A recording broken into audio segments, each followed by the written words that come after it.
देखिए सबसे पहले हम पढ़ेंगे धातु कर्म का वैद्युत रसायन सिद्धांत। तो देखिए धातु आयनों के विलयन अथवा गलित अवस्था में अपचयन हेतु विद्युत रसायन सिद्धांत का उपयोग किया जाता है। तो देखिए बच्चों ध्यान दीजिएगा कि भाई विद्युत रसायन सिद्धांत का उपयोग कब किया जाता है? धातु आयनों के विलयन अवस्था में अथवा उनकी गलित अवस्था में अपचयन के लिए ही इस विद्युत रसायन सिद्धांत का उपयोग किया जाता है। आगे देखिए जिसे निम्न समीकरण द्वारा समझा जा सकता है। तो देखिए बच्चों इस वैद्युत रसायन सिद्धांत को हम निम्न समीकरण से समझ सकते हैं।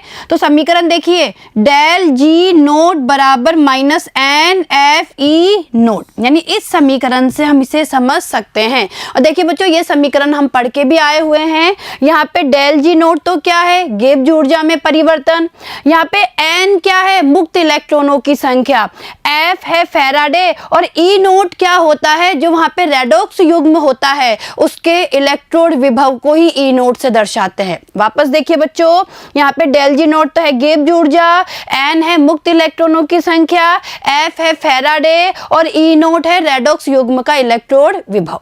क्लियर है? आया समझ में? आगे देखिए बच्चों अधिक क्रियाशील धातुओं के इलेक्ट्रोड विभव का मान ऋणात्मक होता है। देखिए ध्यान दीजिएगा कि भाई जो अधिक क्रियाशील धातुएं होती है उनके इलेक्ट्रोड विभव का मान क्या होता है? ऋणात्मक होता है।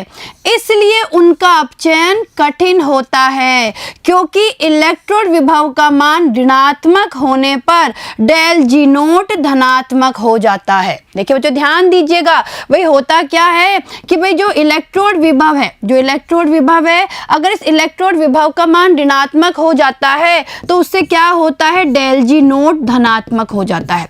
और डेल जी नोट का मान जब धनात्मक हो जाता है तो अभिक्रिया संभव नहीं हो पाती है। तो देखिए आगे जिससे अपचयन अभिक्रिया संभव नहीं हो पाती है। ठीक है, आगे देखिए कम क्रियाशील धातुओं के इलेक्ट्रोड विभव का मान धनात्मक होता है। अब हम लोग बात करेंगे कम क्रियाशील धातुओं के बारे में। तो देखिए होता क्या है कि जो कम क्रियाशील धातुएं होती है उनके इलेक्ट्रोड विभव का मान क्या होता है? धनात्मक होता है। यानी उनका जो ई नोट होता है, जो उनका ई नोट निकल के आता है कम क्रियाशील धातुओं के लिए, वो कैसा निकल के आता है? धनात्मक निकल के आता है। तो क्या होता है?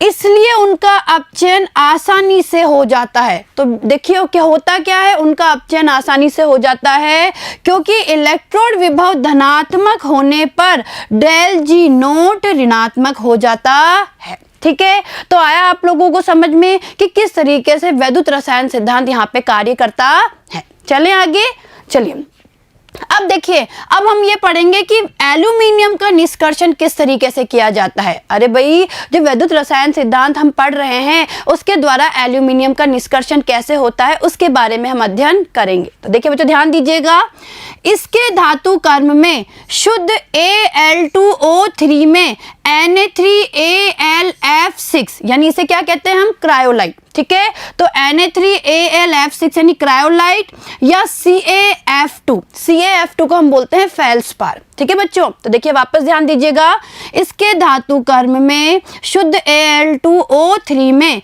Na3Al F6 या CaF2 मिलाया जाता है जिससे मिश्रण का गलनांक कम हो जाता है और चालकता आ जाती है। तो देखिए ध्यान दीजिए भाई हम इसके धातु कर्म में क्या करते हैं? एल्यूमिनियम के धातु कर्म में शुद्ध Al2O3 में हम इन दोनों में से कोई भी एक पदार्थ को मिला देते हैं। ठीक है भाई, या तो हम फेल्सपार मिला देंगे या क्रायोलाइट मिला देंगे। क्या होगा? इससे मिश्रण का एक तो गलनांक कम हो जाएगा, दूसरा उसमें क्या आ जाएगी? चालकता आ जाएगी। ठीक है, आगे देखिए गलित आधात्री यानी मैट्रिक्स का वैद्युत अपघटन किया जाता है। इसमें कार्बन की परत युक्त स्टील का पात्र कैथोड का कार्य करता है। देखिए ध्यान दीजिएगा कि भाई कार्बन की परत युक्त जो स्टील का पात्र होता है वो तो कैथोड का कार्य करता है और ग्रेफाइट के एनोड उपयोग में लेते हैं। तो आया समझ में? अरे भाई जब हम एल्यूमिनियम की बात कर रहे हैं यानी एल्यूमिनियम का हम विद्युत रसायन के द्वारा जब निष्कर्षण करते हैं तो उसमें होता क्या है? कार्बन की परत युक्त स्टील का जो पात्र होता है वो तो कैथोड का कार्य करता है और जो ग्रेफाइट होते हैं वो वहाँ पे एनोड की तरह कार्य करते हैं। यानी ग्रेफाइट को एनोड की तरह उपयोग में लिया जाता है। ठीक है, आगे देखिए, संपूर्ण अभिक्रिया को इस प्रकार लिखा जा सकता है। तो देखिए बच्चों, संपूर्ण अभिक्रिया होती है ये, देखिए 2Al2O3 प्लस 3C, है ना। इससे क्या बना, देखिए 4Al यानी एल्यूमिनियम बन गया, और 3CO2 तीन अणु बन गए कार्बन डाइऑक्साइड के। और देखिए वैद्युत अपघटन की यह विधि हॉल हेरोल्ट प्रक्रम के नाम से प्रसिद्ध है। तो देखिए बच्चों, जो ये एल्यूमिनियम का वैद्युत अपघटन हो रहा है, तो इस वैद्युत अपघटन को क्या कहा जाता है, हॉल हेरोल्ट प्रक्रम। ठीक है, आगे देखिए, गलित द्रव्य का वैद्युत अपघटन एक वैद्युत अपघटनी सेल में कार्बन इलेक्ट्रोड का उपयोग करके किया जाता है। यानी जो गलित द्रव्य होता है उसका जो वैद्युत अपघटन होता है वो वैद्युत अपघटनी सेल में कार्बन इलेक्ट्रोड के प्रयोग द्वारा किया जाता है। ठीक है, आगे देखिए, एनोड पर उत्सर्जित ऑक्सीजन एनोड के कार्बन से अभिक्रिया करके CO यानी कार्बन मोनोऑक्साइड एवं CO2 यानी कार्बन डाइऑक्साइड बनाती है। ठीक है, इस प्रकार एल्यूमिनियम के प्रत्येक किलोग्राम के उत्पादन के लिए कार्बन एनोड का लगभग 0.5 किलोग्राम कार्बन क्या हो जाता है, जल जाता है। तो देखिए समझने की कोशिश करिए, भाई एनोड पे क्या होता है, ऑक्सीजन उत्सर्जित होती है, और वो जो ऑक्सीजन जो उत्सर्जित हुई है वो एनोड के कार्बन से अभिक्रिया करके या तो कार्बन मोनोऑक्साइड बना लेती है या कार्बन डाइऑक्साइड बना लेती है। तो देखिए इससे होता क्या है भाई, इससे क्या होता है कि भाई जो एनोड पर जो कार्बन है वो क्या हो जाता है, जल जाता है। तो देखिए क्या कहा जाता है कि भाई एल्यूमिनियम के प्रत्येक किलोग्राम के उत्पादन के लिए, यानी प्रत्येक किलोग्राम के उत्पादन के लिए जो कार्बन एनोड होता है उसका 0.5 किलोग्राम कार्बन तो जल जाता है। ठीक है, आगे देखिए, तो वैद्युत अपघटनीय अभिक्रियाएं इस प्रकार है। तो देखिए एल्यूमिनियम के लिए देखिए अभिक्रियाएं क्या होती है, कैथोड पे देखिए बच्चों, कैथोड पे क्या अभिक्रिया होगी, एल्यूमिनियम प्लस 3 जो गलित अवस्था में है 3 इलेक्ट्रॉन लेके एल्यूमिनियम बना लेगा। ठीक है, एल्यूमिनियम धातु बन गई कैथोड पे, और एनोड पे देखिए कार्बन है C प्लस O-2, ये अभिक्रिया करके ये बन गया कार्बन मोनोऑक्साइड गैस के रूप में, और 2 इलेक्ट्रॉन बाहर निकल गए। और देखिए ये भी हो सकता है कैथोड पे कि भाई जो कार्बन है और 2O-2 ये आपस में अभिक्रिया करके क्या बना ले, CO2 बना ले। ठीक है, और यहाँ पे 4 इलेक्ट्रॉन बाहर निकल गए, यानी ये दोनों अभिक्रियाएं एनोड पे होती है, यानी कार्बन मोनोऑक्साइड और कार्बन डाइऑक्साइड का निर्माण होता है। और देखिए कैथोड पे क्या होता है, एल्यूमिनियम बनता है। ठीक है, चलिए आगे देखिए। अब देखिए बच्चों, इस डायग्राम से हम एल्यूमिनियम के निष्कर्षण के लिए वैद्युत अपघटन को बहुत अच्छे से समझ सकते हैं। देखिए क्या है, ये एल्यूमिनियम के निष्कर्षण के लिए वैद्युत अपघटनीय सेल होता है। और देखिए इसमें जो ये दिखाया गया है, देखिए जो इसमें ये दिखाया गया है ये क्या होता है, कार्बन की परत युक्त स्टील का पात्र होता है जो कि कैथोड की तरह व्यवहार करता है। और देखिए यहाँ पे जो ये अलग अलग आपको रोड्स दिखाई दे रही है, ये ग्रेफाइट की रोड होती है जो कि एनोड की तरह व्यवहार करती है। ठीक है, और देखिए यहाँ पे यहाँ से गलित Al2O3 और Na3Al(F6) डाला जाता है। भाई हमने पढ़ा है ना कि Al2O3 में या तो फेल्सपार मिलाते हैं या क्रायोलाइट मिलाते हैं, तो यहाँ से डाला जाता है। तो देखिए ये तो हो गया एनोड, और ये क्या हो गया, कैथोड हो गया। और देखिए बच्चों जब वैद्युत अपघटन होता है तो वैद्युत अपघटन के द्वारा यहाँ नीचे देखिए बच्चों, यहाँ पे नीचे क्या होता है, गलित एल्यूमिनियम यहाँ पे इकट्ठा हो जाता है। और देखिए फिर यहाँ से क्या होता है, एल्यूमिनियम के लिए निकास होता है, यानी गलित एल्यूमिनियम को यहाँ से निकाल लिया जाता है। तो देखिए बच्चों ये डायग्राम आपको बहुत अच्छे से समझ में आया होगा, और इससे आपको ये पता लग जाएगा कि किस तरीके से एल्यूमिनियम का वैद्युत अपघटनीय सेल में निष्कर्षण किया जाता है। ठीक है, आया समझ में ये आपको। चलें आगे, चलिए अब देखिए, निम्न कोटि यानी अपकृष्ट अयस्कों तथा रद्दी धातु से कॉपर का निष्कर्षण। तो देखिए ध्यान दीजिएगा, निम्न कोटि यानी अपकृष्ट अयस्कों से कॉपर का निष्कर्षण हाइड्रो धातु कर्म द्वारा करते हैं। तो देखिए ध्यान दीजिएगा, किसके द्वारा करते हैं, हाइड्रो धातु कर्म के द्वारा।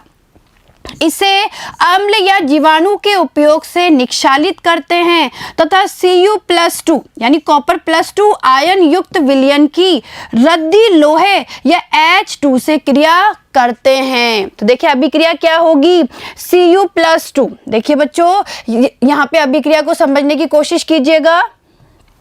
Cu+2 है, H2 से अभिक्रिया करेगा और लीजिए ये कॉपर धातु बन गई और 2H+ का क्या हो गया, निर्माण हो गया। और देखिए इसे कहा जाता है हाइड्रो धातु कर्म। ठीक है, चलिए आगे देखिए।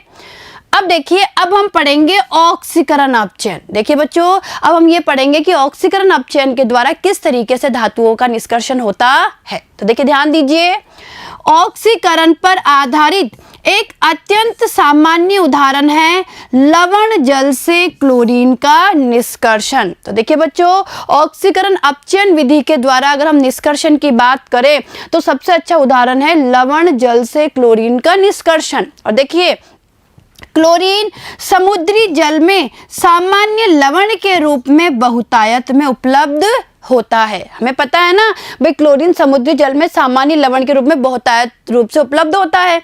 अब देखिए अभिक्रिया को समझने की कोशिश कीजिए। अब देखिए बच्चों अगर हम लोग लवण जल की बात करें तो लवण जल में जो क्लोरीन होता है वो क्लोराइड आयन के रूप में होता है, Cl- के रूप में। तो देखिए अभिक्रिया देखिए क्या होता है, 2Cl- + 2H2O। ठीक है, क्या होगा अभिक्रिया से देखिए 2OH- यानी दो तो हाइड्रोक्साइड आयन बनेंगे, साथ में देखिए हाइड्रोजन गैस और Cl2 का क्या हो गया, निर्माण हो गया। ठीक है, तो हमने क्या किया यहाँ पे लवण जल से क्लोरीन का क्या कर लिया, निष्कर्षण। ये क्लोरीन गैस के रूप में बन गई। ठीक है, आगे देखिए इस अभिक्रिया के लिए डेल्जी नोट का मान +422 किलो जूल है। यानी देखिए ये जो अभिक्रिया हमने देखी है इसके लिए डेल्जी नोट का मान क्या होता है, 422 किलो जूल होता है। ठीक है, जब इसे डेल्जी नोट बराबर -NFE0 का उपयोग करते हुए E0 में परिवर्तित करते हैं तब हमें E0 बराबर 2.2 वोल्ट प्राप्त होता है। तो देखिए बच्चों भाई डेल्जी नोट हमें पता लगी गया और जब हम E0 का मान ज्ञात करते हैं इस सूत्र का उपयोग करते हुए तो जो E0 है वो हमें कितना प्राप्त होता है, E0 हमें प्राप्त होता है 2.2 वोल्ट। ठीक है, आगे देखिए अतः इसके लिए 2.2 वोल्ट से अधिक बाह्य विद्युत वाहक बल की आवश्यकता होती है। तो आया समझ में, यानी जो बाह्य विद्युत वाहक बल लगाएंगे हम वो कितना लगाना पड़ेगा हमें, 2.2 वोल्ट से अधिक का। ठीक है, यहां तक की बात समझ में आई। चलिए आगे देखिए, लेकिन वैद्युत अपघटन में कुछ अन्य बाधक अभिक्रियाओं पर नियंत्रण के लिए अतिरिक्त विभव की आवश्यकता होती है। तो देखिए बच्चों ध्यान दीजिएगा कि वैद्युत अपघटन में कुछ अन्य बाधक अभिक्रियाओं को नियंत्रित करने के लिए और अतिरिक्त विभव की यहाँ पे हमें आवश्यकता होती है। अतः Cl2 वैद्युत अपघटन से प्राप्त होती है, यानी जो क्लोरीन है वो किससे प्राप्त होगी, वैद्युत अपघटन से। हमने अभिक्रिया देखी थी जिसमें H2 तथा जलीय NaOH सह उत्पाद होते हैं। आगे देखिए गलित NaCl का भी वैद्युत अपघटन किया जाता है। देखिए बच्चों हम लोग गलित NaCl का भी वैद्युत अपघटन कर सकते हैं, परंतु इस स्थिति में सोडियम धातु प्राप्त होती है तथा NaOH नहीं बनता। यानी कहने का मतलब है कि अगर हम गलित NaCl का वैद्युत अपघटन करते हैं ना तो सोडियम धातु प्राप्त होती है, NaOH नहीं बनता है। ठीक है, चलिए आगे। अब हम बात करेंगे सोने और चांदी का निष्कर्षण कैसे करेंगे, यानी ऑक्सीकरण अपचयन विधियों का उपयोग करके सोने और चांदी का निष्कर्षण कैसे होता है। तो देखिए सोने और चांदी के निष्कर्षण में धातुओं का निक्षालन Cn- यानी साइनाइड आयन के साथ किया जाता है। तो देखिए ध्यान दीजिए भाई अगर सोने और चांदी का अगर हमें निष्कर्षण करना है ऑक्सीकरण अपचयन के द्वारा तो जो उसका जो निक्षालन है वो साइनाइड आयन के साथ किया जाता है। और देखिए यह एक ऑक्सीकरण अभिक्रिया है और ये कैसी अभिक्रिया होती है, ऑक्सीकरण। तो देखिए Ag यानी सिल्वर तो बदल जाता है Ag+ में और गोल्ड Au बदल जाता है Au+ में। तो हमने देखा ये कैसी अभिक्रिया है, ऑक्सीकरण अभिक्रिया होती है। धातु को बाद में विस्थापन विधि द्वारा पुनः प्राप्त किया जाता है, और धातु को बाद में विस्थापन विधि के द्वारा पुनः प्राप्त कर लिया जाता है। क्लियर है? चलिए आगे देखिए। अब देखिए, इस अभिक्रिया में जिंक अपचायक की तरह व्यवहार करता है। देखिए बच्चों ध्यान दीजिएगा, भाई इस अभिक्रिया में होता क्या है, जो जिंक है वो अपचायक की तरह व्यवहार करता है। तो देखिए अभिक्रिया को समझने की कोशिश करिए। देखिए 4Au यानी गोल्ड की अभिक्रिया है ये। तो देखिए 4Au प्लस 8Cn माइनस, ठीक है, आया समझ में। इनकी अभिक्रिया हो रही है 2H2O प्लस O2 के साथ में, और देखिए ये हमें गोल्ड का एक संकुल प्राप्त होता है। देखिए Au गोल्ड का यानी सोने का, जो हम धातु ले रहे हैं, सोना धातु ले रहे हैं, ये उसकी अभिक्रिया है, और हमें देखिए ये एक संकुल प्राप्त होता है। Au ब्रैकेट में है Cn, और Cn का होल ट्वाइस, और देखिए इस पे कितना आवेश है, माइनस, यानी हमें ये ऋणात्मक संकुल प्राप्त होता है गोल्ड का, और साथ में बनते हैं प्लस 4OH माइनस। ठीक है, आइए अभिक्रिया समझ में यहाँ तक की। अब आगे क्या होता है, जो ये ऋणात्मक संकुल बना है, ये जो ऋणात्मक संकुल बना है, इसकी अभिक्रिया करवाई जाती है जिंक के साथ में, यानी अब यहाँ पे क्या होगी, विस्थापन विधि होगी, और विस्थापन विधि के द्वारा हमें गोल्ड दोबारा प्राप्त हो जाएगा। और यहाँ पे जो ये जिंक है, ये अपचायक की तरह व्यवहार करता है। तो देखिए ध्यान दीजिएगा, जब इस ऋणात्मक गोल्ड के संकुल की और जिंक की अभिक्रिया करवाएंगे तो अब हमें जिंक का ऋणात्मक संकुल प्राप्त होगा, और ये हमारी गोल्ड जो धातु है वो ऐसे के ऐसे रह गई। ठीक है, यानी हमने गोल्ड का क्या कर लिया, यहाँ पे निष्कर्षण कर लिया। तो और यहाँ पे जिंक का ये हमें ऋणात्मक संकुल प्राप्त हुआ है, Zn ब्रैकेट में है Cn, यहाँ 4, और इस पे पूरे पे संकुल पे आवेश है -2। आया समझ में? तो ये अभिक्रिया आपको समझ में आई होगी कि किस तरीके से ऑक्सीकरण अपचयन के द्वारा हम सोने का भी निष्कर्षण कर सकते हैं। तो क्या हुआ इसमें, भाई सबसे पहले गोल्ड की अभिक्रिया हमने साइनाइड के साथ करवाई, जल और O2 की उपस्थिति में, ये ऋणात्मक संकुल बना, और इस ऋणात्मक संकुल की अभिक्रिया जब जिंक से करवाई तो यहाँ पे विस्थापन विधि के द्वारा हमें गोल्ड दोबारा प्राप्त हो गया, और जिंक यहाँ पे व्यवहार कर रहा है अपचायक की तरह। ठीक है, चलें आगे, चलिए आगे। अब देखिए शोधन। तो देखिए बच्चों, अब हम लोग शोधन की विधियों के बारे में अध्ययन करेंगे। तो देखिए ध्यान दीजिएगा, किसी भी विधि द्वारा निष्कर्षण से प्राप्त धातुओं में सामान्य रूप से कुछ अशुद्धियां मिली रहती है। देखिए बच्चों ध्यान दीजिएगा, भाई किसी भी विधि के द्वारा निष्कर्षण से जो हमें धातुएं प्राप्त होती है, उनमें कुछ ना कुछ अशुद्धियां उपस्थित रहती है। ठीक है, उच्च शुद्धता की धातु प्राप्त करने के लिए अनेक विधियां प्रयोग में लाई जाती है। ये विधियां धातु एवं उसमें उपस्थित अशुद्धियों के गुणों में अंतर पर निर्भर करती है। तो देखिए बच्चों ध्यान दीजिएगा, भाई जब हमने धातुओं का निष्कर्षण किया तब भी उसमें क्या रह गई, कुछ अशुद्धियां रह गई। तो हमें इन अशुद्धियों को दूर करने के लिए, या हम कह सकते हैं कि उच्च शुद्धता की धातु प्राप्त करने के लिए हम अनेक प्रकार की विधियां काम में लेते हैं, जिन्हें कहा जाता है शोधन की विधियां। ठीक है, और देखिए जिनमें से कुछ विधियां निम्न हैं। तो देखिए बच्चों, इनमें से कुछ विधियों का हम यहाँ पे अध्ययन करने वाले हैं। तो देखिए ध्यान दीजिएगा, देखिए बच्चों शोधन की विधियां, देखिए शोधन की ये विधियां हैं, और इन 6 विधियों का हम लोग अध्ययन करेंगे। देखिए क, पहली विधि क्या है, आसवन। दूसरी ख देखिए द्रव गलन परिष्करण। तीसरी ग देखिए वैद्युत अपघटन। चौथी घ देखिए मंडल परिष्करण। पांचवी च देखिए वाष्प प्रावस्था परिष्करण, और छठी छ देखिए वर्ण लेखिकी विधि। यानी इन 6 शोधन की विधियों का हम अध्ययन करेंगे, आसवन का, द्रव गलन परिष्करण का, वैद्युत अपघटन का, मंडल परिष्करण का, वाष्प प्रावस्था परिष्करण का, और वर्ण लेखिकी विधि का। और देखिए बच्चों, ये शोधन की विधियां बहुत इंपॉर्टेंट है। इनमें से देखिए वैद्युत अपघटन है, मंडल परिष्करण है, या वर्ण लेखिकी विधि है, इनमें से तो परीक्षा में प्रश्न भी पूछे जाते हैं। तो देखिए ध्यान दीजिएगा, देखिए सबसे पहले हम पढ़ेंगे आसवन के बारे में। देखिए यह विधि कम क्वथनांक वाली धातुओं जैसे जिंक तथा पारद के लिए बहुत उपयोगी है, यानी जिंक और जो पारा है उनके लिए बहुत उपयोगी होती है। अशुद्ध धातु को वाष्पीकृत करके शुद्ध धातु को आशुद्ध के रूप में प्राप्त कर लिया जाता है। तो देखिए इस विधि में होता क्या है कि जो अशुद्ध धातु है उसे वाष्पीकृत किया जाता है, और फिर शुद्ध धातु को आशुद्ध के रूप में प्राप्त कर लेते हैं। तो ये होती है हमारी आसवन विधि। ठीक है, चलिए आगे देखिए।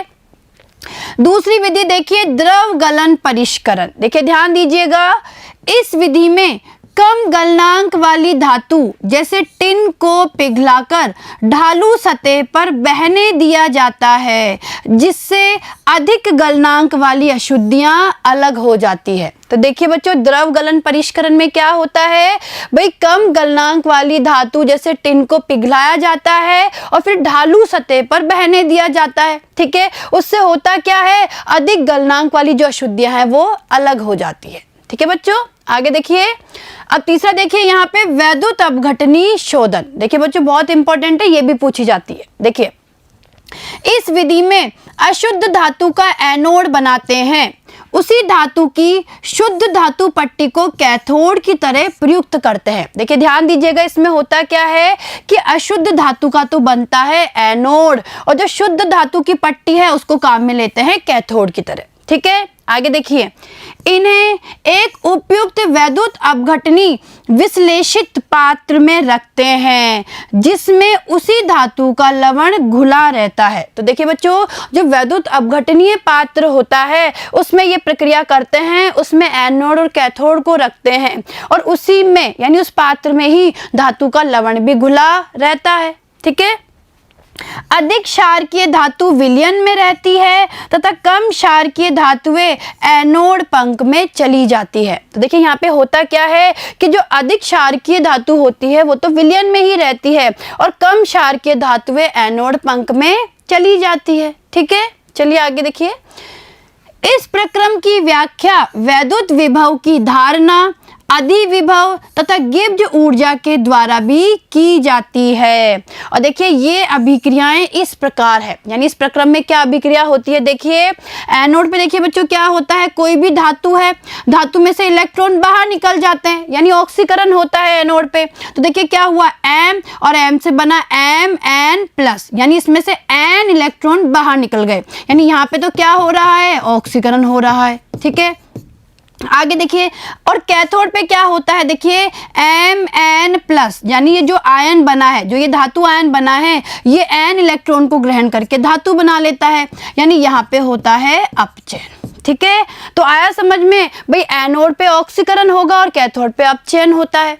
आगे देखिए, तांबे का शोधन वैद्युत अपघटनी विधि के द्वारा किया जाता है। तो देखिए जो ध्यान दीजिएगा कि तांबे का शोधन कैसे करते हैं, वैद्युत अपघटनी विधि के द्वारा ही करते हैं। ठीक है, चलिए आगे। अशुद्ध कॉपर एनोड के रूप में तथा शुद्ध कॉपर कैथोड के रूप में लेते हैं। तो देखिए जो ध्यान दीजिएगा, मान लीजिए हमें कॉपर का निष्कर्षण करना है, तो अशुद्ध कॉपर को तो एनोड के रूप में लेंगे और शुद्ध कॉपर को कैथोड के रूप में लेंगे। कॉपर सल्फेट का अम्लीय विलयन में वैद्युत अपघटनीय होता है तथा वैद्युत अपघटन के वास्तविक परिणाम स्वरूप शुद्ध कॉपर एनोड से कैथोड की तरफ स्थानांतरित हो जाता है। तो आया समझ में भाई, कॉपर सल्फेट के अम्लीय विलयन की उपस्थिति में यहाँ पे अपघटन होता है और होता क्या है, जो शुद्ध कॉपर है वो एनोड से कैथोड की तरफ स्थानांतरित हो जाता है। तो देखिए अभिक्रिया, देखिए एनोड पे देखिए बच्चों क्या अभिक्रिया होती है, समझने की कोशिश करिए। तो देखिए ये एनोड है, ठीक है, एनोड पे देखिए ये कॉपर है, कॉपर बदला Cu+2 में, यानी कॉपर आयन में, और इसमें से 2 इलेक्ट्रॉन बाहर निकल गए। आ गया समझ में। और हमें पता है अशुद्ध कॉपर को हम एनोड के रूप में लेते हैं। ठीक है, तो एनोड पे तो हमारा क्या हो रहा है, ऑक्सीकरण हो रहा है, कॉपर आयन बन रहा है। कैथोड पे क्या होता है, ये जो कॉपर आयन बना है ये 2 इलेक्ट्रॉन ग्रहण करके कॉपर धातु का निर्माण कर लेता है। तो इस तरीके से अशुद्ध कॉपर से शुद्ध कॉपर प्राप्त की जाती है। ठीक है बच्चों, आगे देखिए। फफोलेदार कॉपर की अशुद्धियां एनोड पंख के रूप में जमा होती है। देखिए ध्यान दीजिएगा भाई, जो फफोलेदार कॉपर होता है, भाई हमने पढ़ा था ना फफोलेदार कॉपर के बारे में, तो उसकी जो अशुद्धियां होती है वो एनोड पंख के रूप में जमा होती है, जिसमें एंटीमनी, सिलीनियम, टेल्यूरियम, चांदी, सोना तथा प्लेटिनम मुख्य होती है। इन तत्वों की पुनः प्राप्ति से शोधन की लागत की क्षतिपूर्ति हो सकती है। और देखिए जिंक का शोधन भी इसी प्रकार से किया जा सकता है। तो देखिए बच्चों, जो जिंक धातु है उसका भी शोधन हम इस तरीके से कर सकते हैं। ठीक है, चलिए आगे देखिए। अब देखिए मंडल परिष्करण, देखिए ध्यान दीजिएगा, यह विधि इस सिद्धांत पर आधारित है कि अशुद्धियों की विलेयता धातु की ठोस अवस्था की अपेक्षा गलित अवस्था में अधिक होती है। तो देखिए ध्यान दीजिए, मंडल परिष्करण का सिद्धांत ये कि भाई अशुद्धियों की जो विलेयता होती है वो धातु की ठोस अवस्था की अपेक्षा गलित अवस्था में अधिक होती है।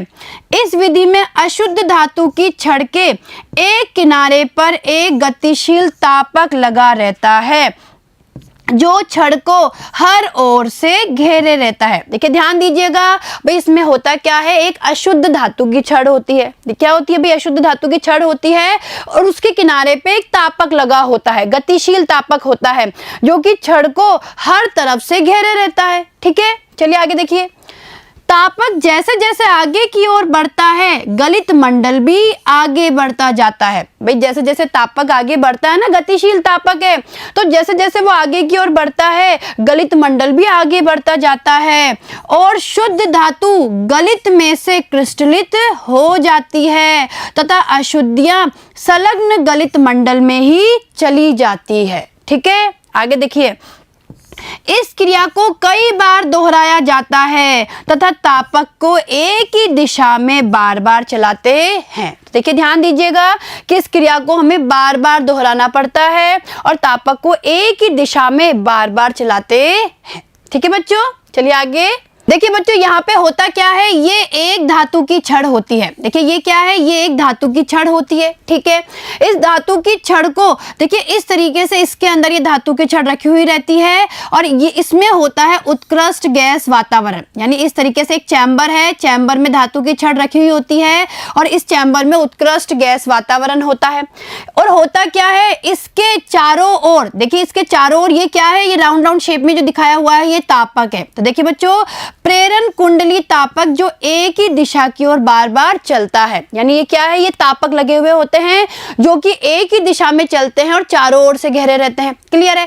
अब देखिए क्या होता है, जैसे जैसे ये तापक एक ही दिशा में चलता है धातु गलित होती जाती है और यहाँ पे क्या होता जाता है, गलित मंडल बनता जाता है। और गलित मंडल में होता क्या है, जैसे जैसे तापक आगे जाता है धातु तो क्रिस्टलित हो जाती है और अशुद्धियां जो होती है वो इस गलित मंडल में ही रह जाती है। तो इस तरीके से होता है मंडल परिष्करण। क्लियर है, चलिए आगे देखिए। अशुद्धियां छड़ के एक किनारे पर एकत्रित हो जाती है। देखिए ध्यान दीजिएगा, इसमें होता क्या है, अशुद्धियां छड़ के एक किनारे पर एकत्रित हो जाती है, इसे काटकर अलग कर लिया जाता है। यह विधि मुख्य रूप से अति उच्च शुद्धता वाले अर्धचालकों तथा अन्य अति शुद्ध धातुओं जैसे जर्मेनियम, सिलिकॉन, बोरोन, गैलियम तथा इंडियम को प्राप्त करने के लिए बहुत ही उपयोगी है। ठीक है, चलिए देखिए आगे। अब देखिए अगली क्या है, वाष्प प्रावस्था परिष्करण। देखिए ध्यान दीजिए, इस विधि में धातु को वाष्पशील यौगिक में परिवर्तित किया जाता है तथा वाष्पित यौगिक को एकत्र कर लेते हैं। तो देखिए क्या होता है भाई, धातु को वाष्पशील यौगिक में परिवर्तित करते हैं तथा वाष्पित यौगिक को एकत्र कर लेते हैं। इसके बाद इसे विघटित करके, देखिए ध्यान दीजिएगा, इसके बाद इसे विघटित करके शुद्ध धातु प्राप्त कर लेते हैं। और देखिए इसके लिए दो आवश्यकताएं होती है। तो देखिए बच्चों, वाष्प प्रावस्था परिष्करण के लिए दो आवश्यकताएं होती है। देखिए पहली देखिए, उपलब्ध अभिकर्मक के साथ धातु वाष्पशील यौगिक बनाती हो तथा दूसरा देखिए, वाष्पशील पदार्थ आसानी से विघटित हो सकता हो जिससे धातु आसानी से पुनः प्राप्त की जा सके। तो इसके लिए देखिए ये दो कंडीशन है, ये हम बोल सकते हैं कि दो आवश्यकताएं होती है। पहली देखिए, उपलब्ध अभिकर्मक के साथ धातु वाष्पशील यौगिक बनाती हो और दूसरा क्या है, वाष्पशील पदार्थ आसानी से विघटित हो सकता हो। यानी ये इसके लिए दो आवश्यकताएं होती है। ठीक है, तो देखिए निम्नलिखित उदाहरणों से यह तकनीक स्पष्ट हो जाती है। तो देखिए बच्चों, पहला देखिए, निकेल शोधन का मांड प्रक्रम, यानी इससे हम इसको समझेंगे इस विधि को। देखिए इस प्रक्रम ने निकेल को कार्बन मोनोऑक्साइड के प्रवाह में गर्म करने से वाष्पशील निकेल टेट्रा कार्बोनिल संकुल बन जाता है। तो देखिए बच्चों, ये बहुत इंपॉर्टेंट विधि है निकेल शोधन का मांड प्रक्रम। तो देखिए इस मांड प्रक्रम में होता क्या है, निकेल को कार्बन मोनोऑक्साइड के प्रवाह में गर्म करते हैं जिससे वाष्पशील निकेल टेट्रा कार्बोनिल संकुल बन जाता है। तो देखिए निकेल है, ये कार्बन मोनोऑक्साइड के साथ अभिक्रिया करता है और देखिए ताप देखिए 330 से 350 केल्विन। देखिए बच्चों समझने की कोशिश करिए अभिक्रिया को। भाई निकेल है यहाँ पे और देखिए निकेल अभिक्रिया कर रहा है कार्बन मोनोऑक्साइड के साथ, ये ताप है 330 से 350 केल्विन और ये बन गया एक संकुल, निकेल टेट्रा कार्बोनिल संकुल बन गया, वाष्पशील संकुल है ये। इस संकुल को और अधिक ताप पर गर्म करते हैं जिससे यह विघटित होकर शुद्ध धातु दे देता है। अब क्या करते हैं, जो ये संकुल बना है इस संकुल को और गर्म करते हैं, 450 से 470 केल्विन ताप पर इस निकेल के संकुल को गर्म करते हैं तो इसका विघटन हो जाता है, हमें प्राप्त होती है शुद्ध धातु यानी निकेल और कार्बन मोनोऑक्साइड। ठीक है, तो आया समझ में आपको कि वाष्प प्रावस्था परिष्करण कैसे होता है। चलिए आगे देखिए।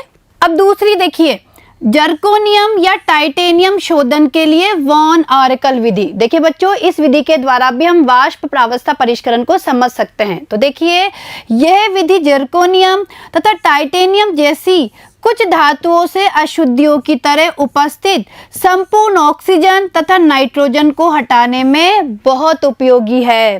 परिष्कृत धातु को निर्वातित पात्र में आयोडीन के साथ गर्म करते हैं और धातु आयोडाइड अधिक सहसंयोजी होने के कारण वाष्पीकृत हो जाता है। तो देखिए बच्चों ध्यान दीजिए, जिरकोनियम है, आयोडीन के साथ अभिक्रिया करके देखिए ZrI4 बन गया, ठीक है, आयोडाइड बन गया।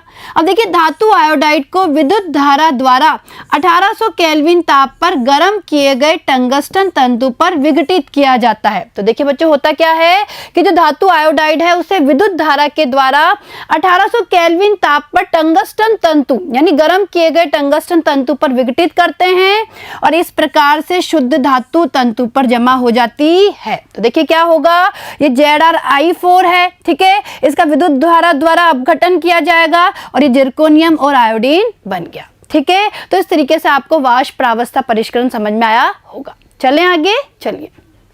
अब देखिए अगली विधि है वर्णलेखिकी यानी क्रोमेटोग्राफी विधि। देखिए बच्चों ध्यान दीजिएगा, वर्णलेखिकी यानी क्रोमेटोग्राफी किसी मिश्रण के विभिन्न घटकों को पृथक करने की विधि होती है।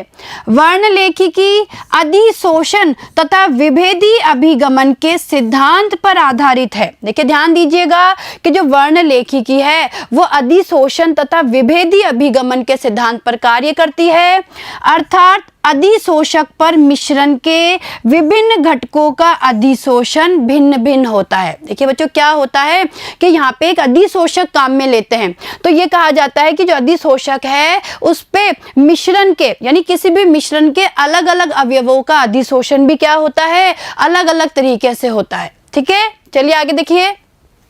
मिश्रण को द्रव या गैसीय माध्यम में रखा जाता है जो कि अधिशोषक में से गुजरता है।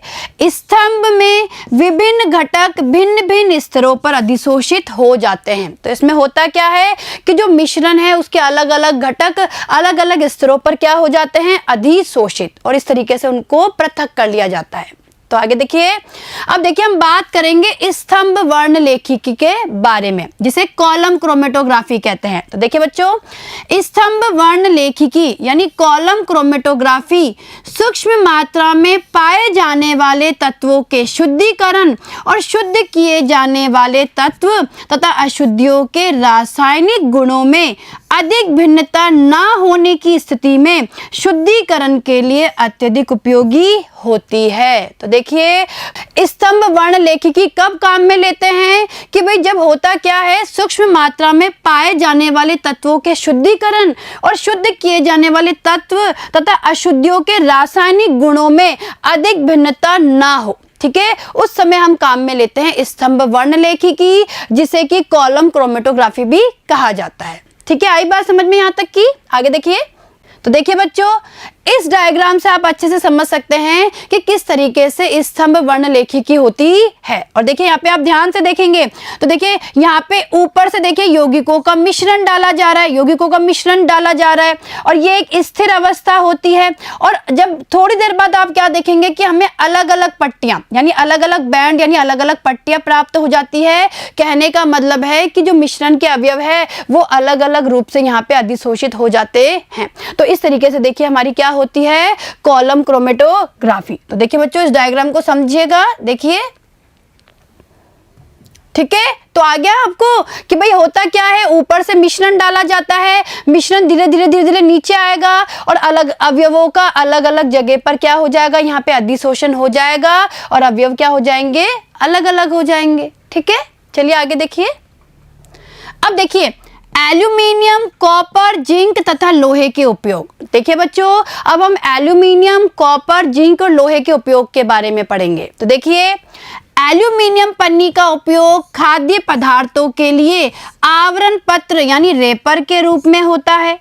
धातु की सूक्ष्म धूलि का उपयोग प्रलेपो यानी पेंट व प्रलाक्षो यानी रोगन में किया जाता है। आगे देखिए, अत्यधिक क्रियाशील होने के कारण एल्यूमिनियम का उपयोग क्रोमियम तथा मैग्नीज के ऑक्साइडों से उनके निष्कर्षण में किया जाता है।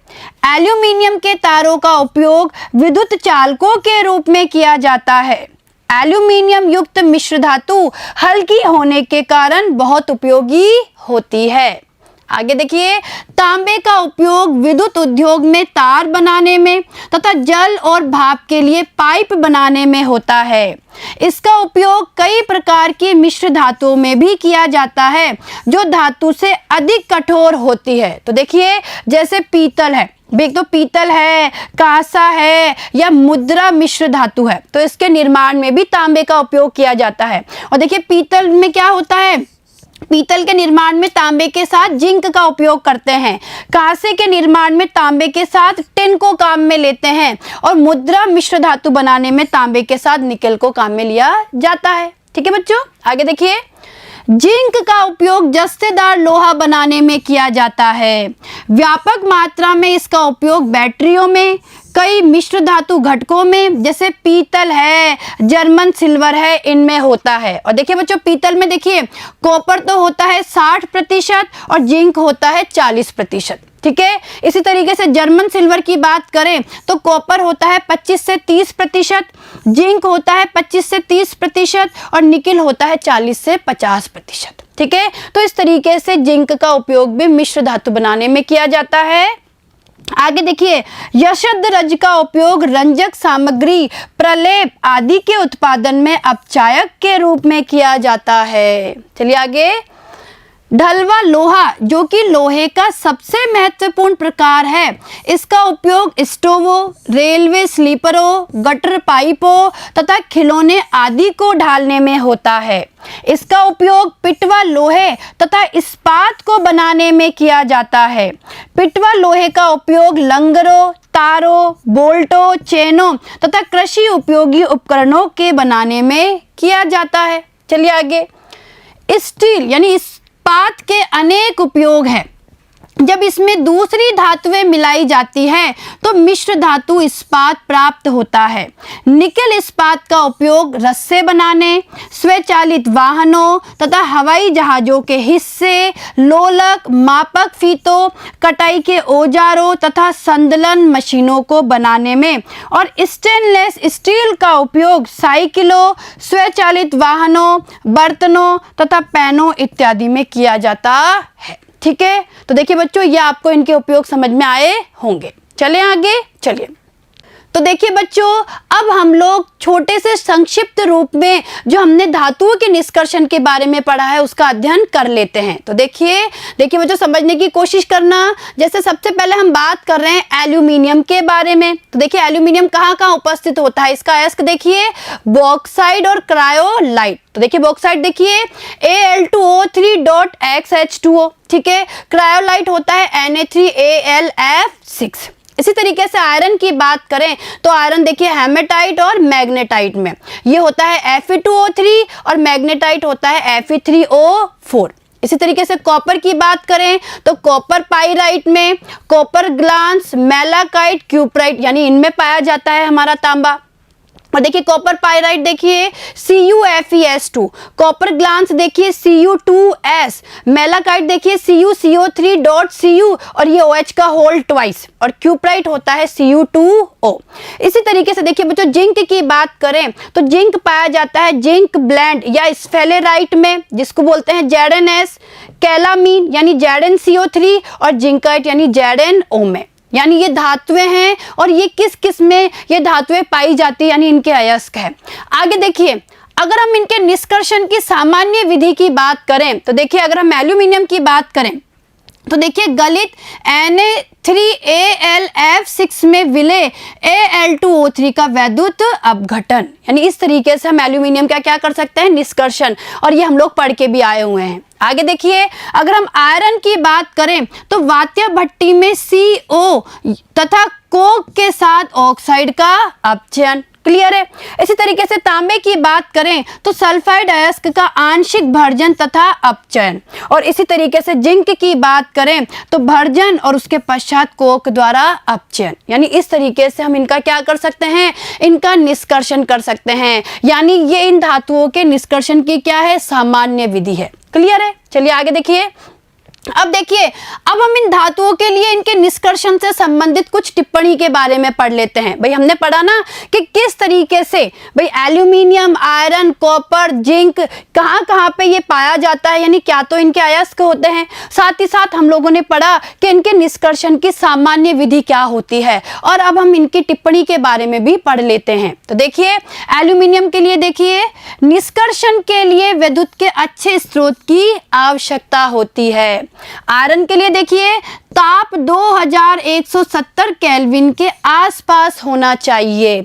इसी तरीके से कॉपर या तांबे के लिए देखिए यह विशेष रचना के बने परिवर्तक में स्वतः अपचयन है, अपचयन आसानी से होता है। निम्न कोटि के अयस्कों के हाइड्रो धातु कर्म में सल्फ्यूरिक अम्ल निक्षालन का भी उपयोग होता है। और जिंक के लिए देखिए धातु का शोधन प्रभाजी आसवन द्वारा किया जा सकता है। तो देखिए बच्चों ये हमने जो निष्कर्षण की सामान्य विधि पढ़ी है ये इन सामान्य विधियों की टिप्पणी है, और ये आपको बहुत अच्छे से समझ में आई होगी, ठीक है। तो देखिए बच्चों आज हमारी ये यूनिट समाप्त हो गई है। आप इस यूनिट को अच्छे से पढ़िए और देखिए इस यूनिट में ऐसे कैसे प्रश्न पूछे जाते हैं, और अब आगे के आने वाले वीडियो में हम लोग इसके अभ्यास प्रश्नों के ऊपर चर्चा करेंगे, ठीक है। धन्यवाद।